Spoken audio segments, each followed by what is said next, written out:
Good evening ആൾ. അപ്പോൾ കഴിഞ്ഞ ദിവസം നമ്മൾ റിസർച്ച് മെത്തഡോളജിയാണ് ഞാൻ പറഞ്ഞുകൊണ്ടിരുന്നത്. അതിനകത്ത് നമ്മൾ സാമ്പിളിംഗ് കുറച്ച് പറഞ്ഞായിരുന്നു. അതിൻ്റെ ബാക്കിയാണ് ഇന്ന് പറയുന്നത്. കുറച്ച് റിസർച്ച് മെത്തഡോളജി ആയതുകൊണ്ട് ഒരുപാട് പോർഷൻസ് ഇൻക്ലൂഡ് ചെയ്തിട്ടില്ല. അപ്പോൾ എന്തെങ്കിലും ഡൗട്ട്സ് ഉണ്ടെങ്കിൽ ഓൺ ദ ഗോയിൽ തന്നെ ദയവായിട്ട് ചോദിക്കുക. ഓക്കെ,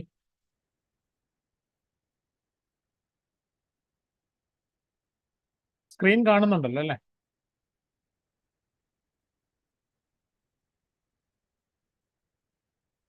അപ്പോൾ കഴിഞ്ഞ ദിവസം നമ്മൾ സാമ്പിളിംഗ് ഒക്കെ പറഞ്ഞിരുന്നു. ഞാൻ അതിൻ്റെ നോട്ട്സ് ഷെയർ ചെയ്തിട്ടുണ്ട്. അപ്പോൾ ഇന്ന്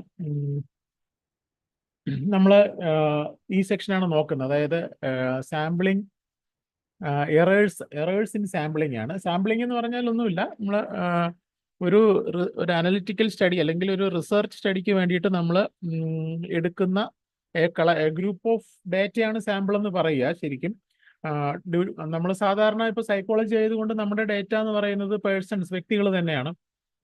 വ്യക്തിഗതമായ വിവരങ്ങളായതുകൊണ്ട് വ്യക്തികൾ തന്നെയാണ് നമ്മുടെ ഇതെന്ന് പറയുന്നത്, നമ്മുടെ സാമ്പിൾ എന്ന് പറയുന്നത്. അപ്പൊ അതുകൊണ്ട് എന്താണ് എറർ എന്നുള്ളത് നമുക്ക് അടുത്ത് നോക്കാം. അപ്പോൾ ഇന്ന് നമ്മൾ നോക്കുന്ന ഇതൊക്കെയാണ്: എറർ ഇൻ സാമ്പിളിംഗ് എറർ എന്താണ്, സാമ്പിളിംഗ് എറർ എങ്ങനെയാണ് നമ്മൾ റെക്കഗ്നൈസ് ചെയ്യുക, അപ്പോൾ കോമൺ സാമ്പിളിംഗ് എറർ ടെക്നിക്സ് എന്തൊക്കെയാണ്, അതുപോലെ എക്സാമ്പിൾസ് ഓഫ് സാമ്പിളിംഗ് എറർ, പിന്നെ എങ്ങനെ സാമ്പിളിംഗ് എറർ റെഡ്യൂസ് ചെയ്യാന്നുള്ളത്. അപ്പോൾ ആ ഒരു പോർഷൻ ഒഴിച്ച് ബാക്കിയെല്ലാം വന്നിട്ടുണ്ട്. സോ എന്താണ് എറർ എന്നുള്ളത്? എറർ എന്നുള്ള വാക്ക് വളരെ കോമൺ ആണ്. നമ്മളിവിടെ ഉദ്ദേശിക്കുന്നത് സ്റ്റാറ്റിസ്റ്റിക്കൽ എറർ.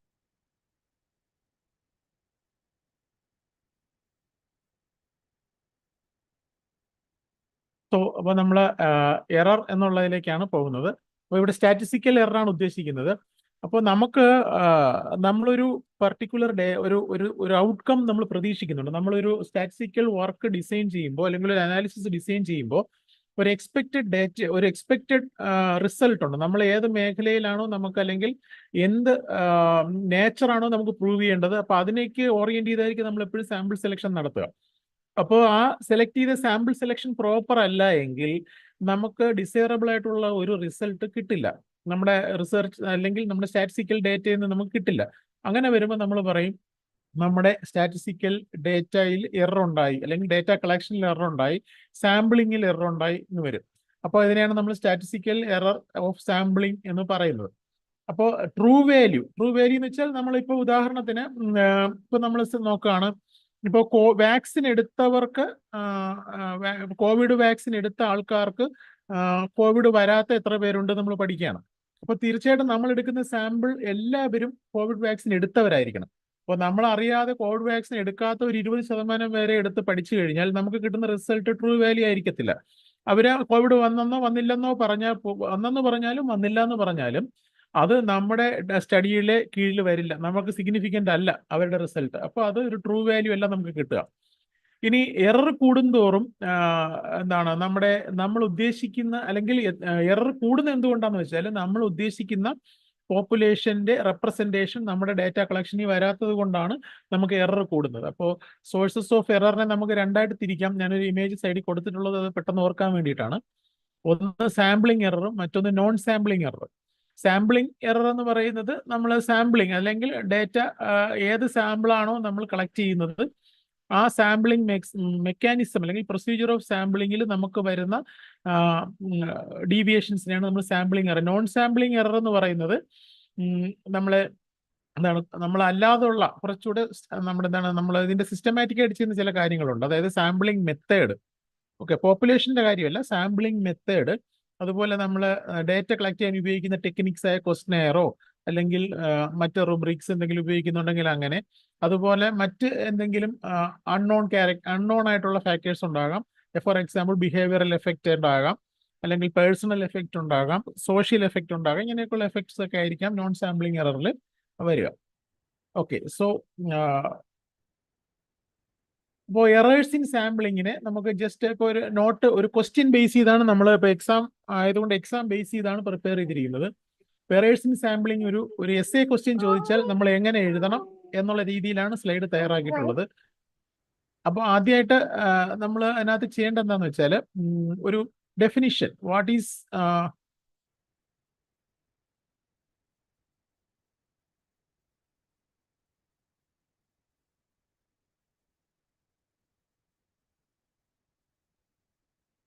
സോ ഡെഫിനിഷനാണ് നമ്മൾ ഫസ്റ്റ്, അതായത് ഫസ്റ്റ് വാല്യൂ പോയിന്റ് ഡെഫിനിഷനാണ് എന്താണ് സാമ്പിളിംഗ് എറർ. ഞാൻ നേരത്തെ പറഞ്ഞു.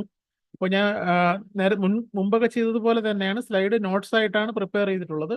അപ്പോൾ അത് ബ്രീഫ് ആയിട്ടുള്ള പോയിന്റ്സ് അല്ല, നല്ല ഡിസ്ക്രൈബ് ചെയ്തിട്ടുള്ള നോട്ട്സ് ആയിട്ട് തന്നെയാണ് പ്രിപ്പയർ ചെയ്തിട്ടുള്ളത്. അപ്പോൾ എന്താണ് സാമ്പിളിംഗ് എന്ന് പറഞ്ഞാൽ, നമ്മൾ ഒരു സ്റ്റാറ്റിസ്റ്റിക്കൽ അനാലിസിസ് നടത്താൻ വേണ്ടിയിട്ട് നമ്മൾ സാമ്പിളിനെ സെലക്ട് ചെയ്യുമ്പോൾ, അത് പേഴ്സൺസ് ആകാം, ഇപ്പൊ നമ്മളെ സംബന്ധിച്ച് വ്യക്തികളാണ്, കാരണം സൈക്കോളജി ആയതുകൊണ്ട് വ്യക്തികളാണ്. സൈക്കോളജി, മാർക്കറ്റിംഗ് ഇങ്ങനെയൊക്കെയുള്ള വരുമ്പോഴത്തേക്കും നമ്മൾ ടാർഗറ്റ് സാമ്പിളിംഗ് എന്ന് പറയുന്നത് വ്യക്തികളെയാണ് ചെയ്യാറുള്ളത്. അപ്പോൾ ആക്യുറേറ്റ് ആയിട്ട് നമുക്ക് വേണ്ട വ്യക്തികളെ തിരഞ്ഞെടുക്കാതെ നടത്തുന്ന സാമ്പിളിങ്ങിനെയാണ് നമ്മൾ സാമ്പിളിംഗ് എറർ എന്ന്, അല്ലെങ്കിൽ സാമ്പിളിംഗ് എറർ സംഭവിക്കുന്നത് അപ്പോഴാണ്. ഇപ്പോൾ sampling error occurs when sample in a study does not accurately represent the broader population. അതായത് നമുക്ക് ഒരു ജനറലൈസേഷൻ നടത്താൻ തക്ക പാകത്തിന് ഒരു വിശാലമായ ഒരു ജനസംഖ്യയുടെ ഡേറ്റ കളക്ട് ചെയ്യാൻ അല്ലെങ്കിൽ വിശാലമായ ഒരു ജനസംഖ്യയുടെ പൊതു സ്വഭാവം പഠിച്ചെടുക്കാൻ നമ്മളെടുത്ത അത്രയും ആൾക്കാരിലൂടെ കഴിയുന്നില്ല എങ്കിൽ നമുക്ക് പറയാൻ കഴിയും നമ്മളെടുത്ത സാമ്പിള് പ്രോപ്പർ അല്ല, അപ്പൊ നമ്മൾ സാമ്പിളിംഗ് എറർ നടന്നിരിക്കുന്നു എന്ന് പറയാം. ഇനി മാർജിൻ ഓഫ് എറർ എന്ന് പറയുന്ന ഒരു ടേം ഉണ്ട്. അതായത് എത്ര എക്സ്റ്റെന്റ് വരെയാണ് നമ്മളെടുത്ത സാമ്പിള് നമ്മളെ എക്സ്പെക്റ്റഡ് അല്ലെങ്കിൽ ഡിസൈറബിൾ ആയിട്ടുള്ള റിസൾട്ടിൽ നിന്നും മാറി നിൽക്കുന്നത്. അതാണ് മാർജിൻ ഓഫ് എറർ എന്ന് പറയുന്നത്. ഈ മാർജിൻ ഓഫ് എറർ കുറച്ചൊക്കെ അലൗഡ് ആണ്. കാരണം എന്ന് വെച്ചാൽ ഇപ്പൊ നമുക്ക് മനുഷ്യരെ എടുക്കും, ഇപ്പൊ ഇങ്ങനെ ഒരു വാസ്റ്റ് പോപ്പുലേഷനിൽ നിന്ന് ഒരിക്കലും പോപ്പുലേഷന്റെ പ്യുവർ ക്രോസ് സെക്ഷൻ നമുക്ക് ഒരിക്കലും കുറച്ച് ആൾക്കാരെ എടുത്ത് പഠിക്കാൻ പറ്റില്ല. ഇപ്പൊ ഉദാഹരണത്തിന് നമ്മൾ ഇപ്പൊ നേരത്തെ പറഞ്ഞ എക്സാമ്പിൾ തന്നെ പറയാം. അതായത് ഇപ്പൊ കോവിഡ് വാക്സിൻ എടുത്തവർക്ക് കോവിഡ് വരില്ല എന്ന് പ്രൂവ് ചെയ്യാനാണ് നമ്മൾ ശ്രമിക്കുന്നത്. അപ്പൊ നമ്മൾ കോവിഡ് വാക്സിൻ എടുത്ത് കോവിഡ് വരാത്ത ആൾക്കാരെ കണ്ടുപിടിക്കാൻ വേണ്ടിയിട്ട് നമ്മൾ ഒരു 100 പേരെ എടുത്തു. അപ്പൊ ഈ 100 പേരും വാക്സിൻ എടുത്തവരാണ്, 100 പേർക്കും കോവിഡ് വന്നിട്ടില്ല. അപ്പൊ നമുക്ക് ഒരിക്കലും നമ്മുടെ ഹൈപ്പോത്തിസിസ് പ്രൂവ് ചെയ്യാൻ പറ്റില്ല. കാര്യം ഈ 100 പേരല്ല കോവിഡ് വന്നവർ കോടിക്കണക്കിന് ആൾക്കാരുണ്ട്. ഈ കോടിക്കണക്കിന് ആൾക്കാരുടെ ക്രോസ് സെക്ഷൻ അല്ല ഒരിക്കലും ഈ 100 പേര്. അപ്പൊ നമുക്ക് നമ്മുടെ മാർജിൻ ഓഫ് എറർ ഹൈ ആണ്. അപ്പൊ നമ്മൾ എന്ത് ചെയ്യും? ഇപ്പൊ നമ്മൾ ഒരു 30 ലക്ഷം ആൾക്കാരുടെ സ്റ്റഡിയാണ് എടുക്കുന്നതെങ്കിൽ നമ്മുടെ മാർജിൻ ഓഫ് എറർ കുറയും. കാരണം എന്ന് വെച്ചാൽ നമ്മൾ കുറച്ചും കൂടെ ബ്രോഡർ പോപ്പുലേഷനിലേക്ക് ഇറങ്ങി ചെന്നിട്ടുണ്ട്. അപ്പോൾ സാധാരണ അതിന് സ്റ്റാറ്റിസ്റ്റിക്കൽ മാത്തമാറ്റിക്കൽ മെത്തേഡുകളുണ്ട്. നമുക്ക് മാർജിൻ ഡിറ്റർമൈൻ ചെയ്യാനും അത് സ്റ്റാറ്റിസ്റ്റിക്കൽ പ്രോസസ്സ് അല്ലെങ്കിൽ കാൽക്കുലേഷനിൽ അപ്ലൈ ചെയ്യാനും നമുക്ക് കഴിയും. അപ്പോൾ എപ്പോഴും ഈ ഒരു മാർജിൻ ഓഫ് എറർ എന്ന് പറയുന്നത് എപ്പോഴും ഒരു സ്റ്റാറ്റിസ്റ്റിക്കൽ അനലിസ്റ്റിന്റെ മനസ്സിലുണ്ടാകും. അയാൾ അതും കൂടെ ഉൾപ്പെടെയായിരിക്കും ഡേറ്റ അനലൈസ് ചെയ്യുന്നത്. കാരണം അല്ലെങ്കിൽ ഡീവിയേഷൻ കൂടുതലായി പോകും. ഇനി എന്തുകൊണ്ടാണ് സാമ്പിളിംഗ് എറർ സംഭവിക്കുന്നതെന്ന് വെച്ചാൽ നമുക്ക് അങ്ങനെ ഒരു പ്രധാന കാരണം എന്ന് വെച്ചാൽ സാമ്പിൾ സെലക്ഷൻ. ഈ നേരത്തെ ഞാൻ പറഞ്ഞ കോവിഡിന്റെ എക്സാമ്പിൾ പറഞ്ഞതുപോലെ തന്നെ സെലക്ഷനിലുള്ള മിസ്റ്റേക്ക് തന്നെയാണ്, സാമ്പിളിംഗ് മിസ്റ്റേക്ക് തന്നെയാണ് അതിന്റെ കാരണം എന്ന് പറയുന്നത്. പിന്നെ അല്ലാതെ നോൺ സാമ്പിളിംഗ് എററുകളും വരാം. ഉദാഹരണത്തിന് ഞാൻ ആപ്റ്റ് ആയിട്ടുള്ള ആൾക്കാരെയാണ് സാമ്പിളായിട്ട് സെലക്ട് ചെയ്തതെങ്കിലും ഞാൻ കൊടുത്ത ക്വസ്റ്റ്യനെയറിൽ ഒരു മിസ്റ്റേക്ക് ഉണ്ടായിരുന്നു. അപ്പോൾ ക്വസ്റ്റ്യനെയറിന്റെ ആൻസർ, അതിൽ നിന്ന് കിട്ടുന്ന ആൻസർ എനിക്ക് പ്രോപ്പറായിട്ട് യൂട്ടിലൈസ് ചെയ്യാൻ പറ്റാതെ വരികയും ചെയ്താൽ, ജസ്റ്റ് മിനിറ്റ് ഞാൻ ചാർജർ ഒന്ന് കണക്ട് ചെയ്തോട്ടെ. സോ അപ്പോൾ ചെയ്യാതെ വന്നു കഴിഞ്ഞാൽ അപ്പോൾ രണ്ട് തരം സാമ്പിളിംഗ്, നോൺ സാമ്പിളിംഗ്, ഈ രണ്ട് എററും ഈ എററിന് കാരണമായിട്ട് നമുക്ക് എടുക്കാം.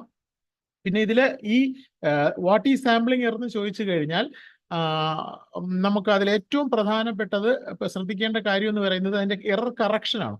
അപ്പൊ ഈ സാമ്പിളിംഗ് എന്താണെന്ന് ചോദിച്ചു കഴിഞ്ഞാൽ ഉറപ്പായിട്ടും ആ എറർ എങ്ങനെ കറക്റ്റ് ചെയ്യാന്നുള്ളൊരു പോയിന്റ് ഉൾപ്പെടുത്തി വേണം നമ്മൾ എപ്പോഴും ആൻസർ എഴുതാൻ. അതാണ് കീ പോയിന്റ് ആയിട്ട് ഞാൻ അവസാനം കൊടുത്തിട്ടുള്ളത്. സാമ്പിളിംഗ് എററിന്റെ പ്രസൻസ് ഉണ്ട് എന്നുള്ളത് ഉറപ്പാണ്. കാരണം ഒരിക്കലും എറർലെസ് സാമ്പിളിംഗ് നമുക്ക് 100% ചെയ്യാൻ പറ്റില്ല. അപ്പൊ റിസർച്ചേഴ്സ് എപ്പോഴും മാർജിൻ ഓഫ് എറർ ഉൾപ്പെടുത്തിയാണ് അവരുടെ എന്താണ് റിസൾട്ട് ടാബുലേറ്റ് ചെയ്യുന്നത്, അത് അക്കൗണ്ട് ചെയ്യുന്നതും. അത് അങ്ങനെ തന്നെ ആയിരിക്കും. അപ്പൊ ആ ഒരു കറക്ഷൻ പോയിന്റ് കൂടെ എഴുതിയാൽ മാത്രമേ ആ ഒരു പോയിന്റ് കറക്റ്റ് ആവുള്ളൂ. ജസ്റ്റ് അടിച്ചപ്പോൾ ഹോസ്പിറ്റലിൽ പോയിട്ട് ഞാൻ വന്ന് കയറിയതേ ഉള്ളൂ. അതാണ് ഇടയ്ക്ക് ഫോൺ വന്നുകൊണ്ടിരിക്കുന്നത്. Okay, sorry. സോ ഇപ്പോൾ നമ്മൾ കണ്ടിന്യൂ ചെയ്തുകൊണ്ടിരിക്കുന്നത്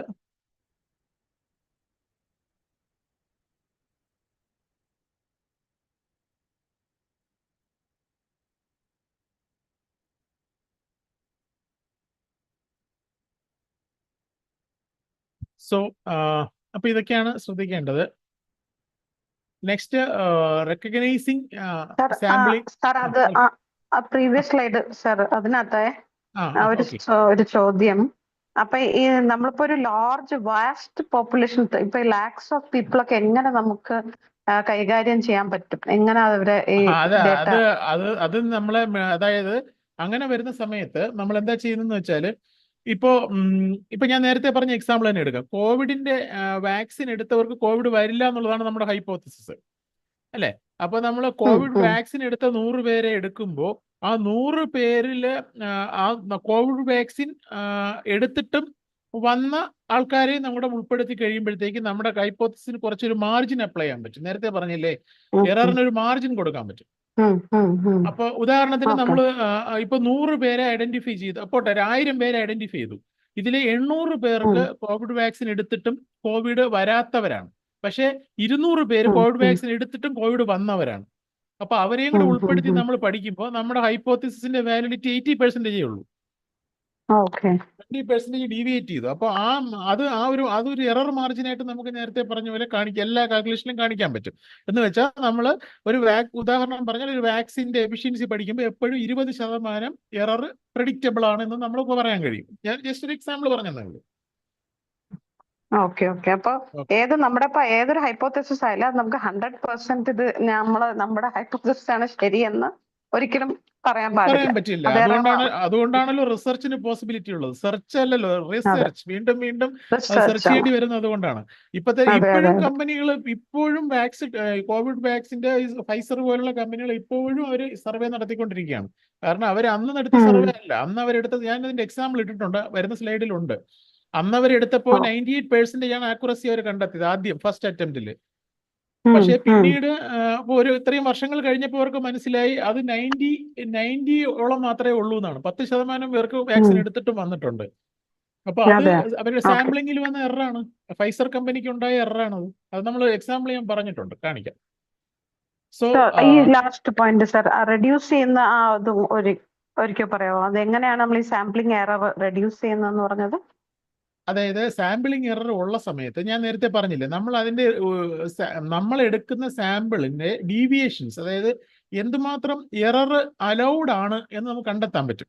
ഇപ്പൊ ഞാനിപ്പോ പറഞ്ഞ എക്സാമ്പിളിൽ തന്നെ 100ൽ 20 പേര് വരെ ഡീവിയേറ്റ് ചെയ്യാനുള്ള സാധ്യതയുണ്ട്. ഓക്കെ. അപ്പോൾ അതിന്റെ അർത്ഥം ഞാൻ ഇതുപോലുള്ള വാക്സിന്റെ സ്റ്റഡി നടത്തുമ്പോൾ, അല്ലെങ്കിൽ കോവിഡ് വാക്സിന്റെ സ്റ്റഡി ഏത് സൊസൈറ്റി നടത്തിയാലും ഒരു +or -20% വേരിയേഷൻ ഞാൻ എപ്പോഴും കാൽക്കുലേഷനിൽ ഇടും. ആക്ച്വലി നമ്മൾ എറർ കറക്റ്റ് ചെയ്യുന്നില്ല, എറർ ജസ്റ്റിഫൈ ചെയ്യുന്നതേ ഉള്ളൂ. എറർ നമുക്ക് പൂർണ്ണമായിട്ട് ഈ സാമ്പിളിംഗ് എറർ എലിമിനേറ്റ് ചെയ്യാൻ പറ്റില്ല, നമുക്ക് റെഡ്യൂസ് ചെയ്യാൻ പറ്റും. നമ്മളെന്താ, ഈ പൊല്യൂഷൻ ഇല്ലേ, വണ്ടിയുടെ പൊല്യൂഷൻ പോലെയാണ്. വണ്ടിയുടെ പൊല്യൂഷൻ നമുക്ക് ഇല്ലാതാക്കാൻ പറ്റത്തില്ല, പക്ഷെ പൊല്യൂഷൻ അണ്ടർ കൺട്രോൾ എന്ന് പറയും നമ്മൾ സർട്ടിഫിക്കറ്റ് വാങ്ങിക്കും, അല്ലേ?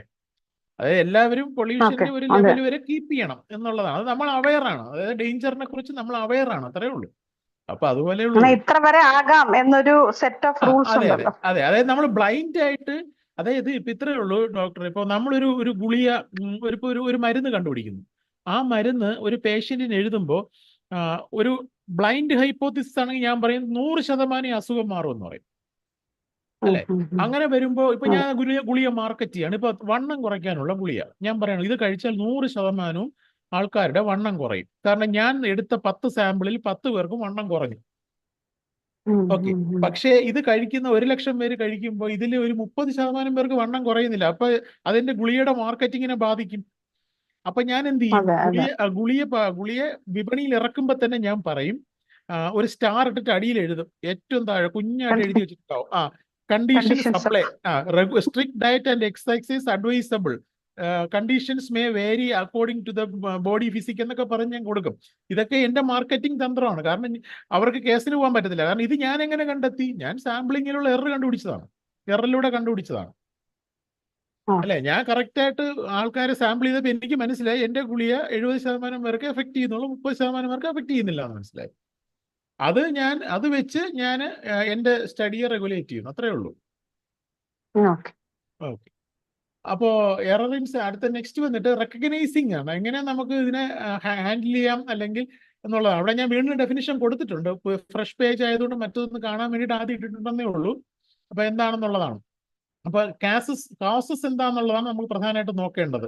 എററിനെ തിരിച്ച് ഈ സാമ്പിളിംഗ് നമ്മൾ എപ്പോഴേ നമുക്ക് ഒരു എററിനെ നമുക്ക് മാനേജ് ചെയ്യണമെങ്കിൽ, കുറയ്ക്കാനോ അല്ലെങ്കിൽ ഇല്ലാതാക്കണമെങ്കിൽ നമ്മൾ ആദ്യം ചെയ്യേണ്ടത് എററിനെ കുറിച്ച് നന്നായിട്ട് മനസ്സിലാക്കുക എന്നുള്ളതാണ്. അപ്പോൾ എന്തുകൊണ്ടാണ് ഈ സാമ്പിളിംഗ് എറർ വരുന്നത്? അതിൽ ഒന്ന് ഫ്ലോഡ് ഡേറ്റ കളക്ഷൻ പ്രോസസ്സാണ്. അതായത് നമ്മൾ കളക്ട് ചെയ്യുന്ന ഡേറ്റ കളക്ഷൻ നടത്തുന്ന പ്രോസസ്സിലുള്ള വീഴ്ചകളാണ്. അത് ആക്യുറേറ്റ് ആയിട്ട് സാമ്പിൾ കറക്റ്റ് ചെയ്യാതിരിക്കുക. പിന്നെ അത് ഒരു ഉദാഹരണം പറഞ്ഞാൽ, ഞാൻ നേരത്തെ പറഞ്ഞ കോവിഡ് വാക്സിന്റെ കാര്യം തന്നെ. ഇപ്പൊ ഞാൻ എന്ത് ചെയ്യുന്നു, എനിക്ക് യാത്ര ചെയ്യാനുള്ള മടി കാരണം ഞാൻ എൻ്റെ വീടിന്റെ ചുറ്റുമുള്ള 100 പേരെയാണ് എടുത്തത്. അപ്പൊ ഞാൻ താമസിക്കുന്ന സിറ്റിയിലാണ്, സിറ്റിയിലുള്ള 100 പേരെ എടുത്തു, അല്ലെ? അതേസമയം ഗ്രാമപ്രദേശത്ത് താമസിക്കുന്ന 100 പേർ, അല്ലെങ്കിൽ ട്രൈബൽസിന്റെ ഇടയ്ക്കുള്ള 100 പേർ, ഇങ്ങനെ വെറൈറ്റി ആയിട്ടൊരു സാമ്പിളിംഗ് നടത്തിയിരുന്നെങ്കിൽ എൻ്റെ സാമ്പിളിംഗ് അനാലിസിസ് കുറച്ചുകൂടെ എഫക്റ്റീവ് ആയേനെ. അപ്പൊ ഞാൻ എൻ്റെ ഭാഗത്തു വന്ന വീഴ്ചയാണ്. അപ്പോൾ ആക്യുറേറ്റ് ആയിട്ടുള്ള സാമ്പിൾ കളക്ഷൻ ഇല്ലാതിരുന്നാൽ സാമ്പിളിംഗ് എറർ ഉണ്ടാകും എന്നുള്ളതാണ്. അത് നമുക്ക് ഇതൊരു പർട്ടിക്കുലർ ആയിട്ട് ഇന്നതെന്ന് പറയാൻ പറ്റില്ല. ഒരുപാട് കാരണങ്ങളുണ്ട്. പ്രധാനപ്പെട്ടത് മാത്രം നമ്മൾ ഓർത്താൽ മതി. പിന്നെ മറ്റൊന്ന് റാൻഡം സെലക്ഷൻ ഓർ ബയാസ്. അപ്പോൾ നമ്മൾ എന്താണ്, സാമ്പിൾസ് റാൻഡം ആയിട്ട് സെലക്ട് ചെയ്യുകയോ അല്ലെങ്കിൽ ബയാസിങ് എന്ന് വെച്ചാൽ ഏതെങ്കിലും ഒരു നമുക്ക് തെറ്റായ ഒരു കണ്ടീഷന്റെ അടിസ്ഥാനത്തിലാണ് സെലക്ട് ചെയ്യുന്നതെങ്കിൽ അത് എന്ത് ചെയ്യില്ല, ഈ ട്രൂ ക്യാരക്ടറിസ്റ്റിക്സ് ഓഫ് പോപ്പുലേഷനെ കാണിക്കില്ല. നമ്മൾ ഉദ്ദേശിക്കുന്ന പോപ്പുലേഷന്റെ സ്വഭാവ സവിശേഷത നമുക്ക് കിട്ടില്ല. അങ്ങനെ വരുമ്പോഴത്തേക്ക് സാമ്പിളിംഗ് എററിലേക്ക് പോകും. അപ്പൊ ഇതാണ് അതിന്റെ കോസസ് എന്ന് പറയുന്നത്. എങ്ങനെ പ്രിവെന്റ് ചെയ്യാമെന്നുള്ളത് ഞാൻ വീണ്ടും കൊടുത്തിട്ടുണ്ട്. അപ്പൊ അതിനുള്ള ഡീറ്റെയിൽഡ് ആയിട്ടുള്ള കാര്യമാണ് കൊടുത്തേക്കുന്നത്. അപ്പോൾ ഇത് ഞാൻ ആദ്യം പറഞ്ഞ പോലെ ഇതൊരു എസ്സേ ആണ്. explain in detail the error in sampling process and how can we minimize the sampling error എന്നൊക്കെ പറഞ്ഞ് ഒരു 10 മാർക്ക് ചോദ്യം വന്നാൽ എഴുതേണ്ട അത്രയും വോളിയമാണ് ഇതിൽ ഉൾപ്പെടുത്തിയിട്ടുള്ളത്. അപ്പോൾ 3 പ്രിവെന്റിങ് സാമ്പിളിംഗ് എറർ ആണ്. അതിൽ ഒന്ന് careful selection of representative sub groups ആണ്. അപ്പൊ നമുക്ക് നമ്മൾ എടുക്കുന്ന പോപ്പുലേഷൻ ഗ്രൂപ്പിനെ വളരെ കെയർഫുൾ ആയിട്ട് നമുക്ക് ആവശ്യമായിട്ടുള്ള ഫീച്ചേഴ്സിന്റെ ആ ഒരു പെർസ്പെക്റ്റീവിൽ തന്നെ സെലക്ട് ചെയ്ത് ആക്യുറേറ്റ് ആയിട്ട് എടുക്കണം. നമ്മളിപ്പോ ഉദാഹരണത്തിന് കേരളത്തിലെ ജനങ്ങളുടെ ഭക്ഷണശീലവും ആരോഗ്യവും തമ്മിലുള്ള ബന്ധമാണ് നമ്മൾ പഠിക്കുന്നതെങ്കിൽ കേരളത്തിൽ എത്രയോ കോടി ജനങ്ങളുണ്ട്. അത്രയും ഡേറ്റ നമുക്ക് എടുക്കാൻ പറ്റില്ല. അപ്പൊ ഞാൻ തിരുവനന്തപുരത്തുള്ള ആളാണ്. ഞാൻ എന്ത് ചെയ്യുന്നു, തിരുവനന്തപുരം ജില്ലയിൽ നിന്ന് 1000 പേരെ എടുത്തു. ആ ഡേറ്റ കറക്റ്റ് ആകുമോ ഡോക്ടറെ? കറക്റ്റ് ആവോ നസറുദ്ദീൻ സാർ? ഇല്ല, ഒരിക്കലും കറക്റ്റ് ആവില്ല. കാര്യം എന്ന് വെച്ചാൽ നമുക്ക് കേൾക്കുമ്പോൾ തന്നെ അറിയാം, അല്ലെ? അപ്പോൾ എന്റെ സെലക്ഷൻ കെയർഫുൾ അല്ല. ഞാൻ എന്ത് ചെയ്യണം? കാരണം കേരളത്തിലെ ആൾക്കാരുടെ ഭക്ഷണശീലം അല്ല കണ്ണൂരുള്ളത്, ചെറിയ ചെറിയ വ്യത്യാസങ്ങളുണ്ട്. അപ്പോൾ ഞാൻ എല്ലായിടത്തു നിന്നും ഇപ്പൊ 1000 പേരെ വെച്ചെടുത്താൽ എനിക്ക് ഒരു പക്ഷേ ഒരു ക്രോസ് സെക്ഷൻ കിട്ടിയെന്നിരിക്കും. അപ്പോൾ അതാണ് ഒരു പ്രധാന ഫസ്റ്റ് പ്രിവെൻഷന് വേണ്ടിയിട്ടുള്ള ഒരു ഫസ്റ്റ് കാര്യം എന്ന് പറയുന്നത്. നെക്സ്റ്റ് എന്ന് പറയുന്നത് ഫാക്ടേഴ്സ് ഇൻഫ്ലുവൻസിങ്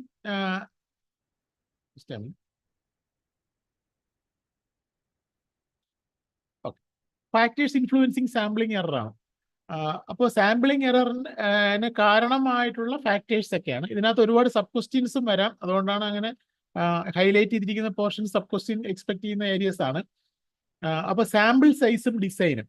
അപ്പൊ ഞാൻ പറഞ്ഞല്ലോ, എനിക്കിപ്പോൾ അറിയേണ്ടത് ഒരു ഉദാഹരണം പറയുകയാണെങ്കിൽ കുട്ടികളുടെ പ്രായവും ഉയരവും തമ്മിലുള്ള റേഷ്യോ എന്ന് പറയുന്നത് ഫിക്സഡ് ആണോ എന്ന് പരിശോധിക്കണം. അതായത് 15 വയസ്സായ കുട്ടിക്ക് എത്ര ഉയരം, അത് 16 വയസ്സാകുമ്പോൾ എത്ര ഉയരം കൂടും. അപ്പോൾ ഓരോ വയസ്സ് കൂടുമ്പോൾ എത്ര പെർസെൻറ്റേജ് ആണ് ഹൈറ്റ് കൂടുന്നതെന്ന് പഠിക്കണം. അതിന് ഞാൻ എടുക്കുന്ന പോപ്പുലേഷൻ ഇപ്പൊ ഏതെങ്കിലും ഒരു പർട്ടിക്കുലർ ഹയർ സെക്കൻഡറി സ്കൂളിൽ പോയിട്ട് 13നും 15നും ഇടയ്ക്കുള്ള 1000 കുട്ടികളെ ഞാൻ സെലക്ട് ചെയ്താൽ മതിയാകും, എന്റെ വർക്ക് നടക്കും. പക്ഷെ ഞാൻ നേരത്തെ പറഞ്ഞ കോവിഡ് വാക്സിന്റെ സ്റ്റഡിക്ക് അത് പോരാ.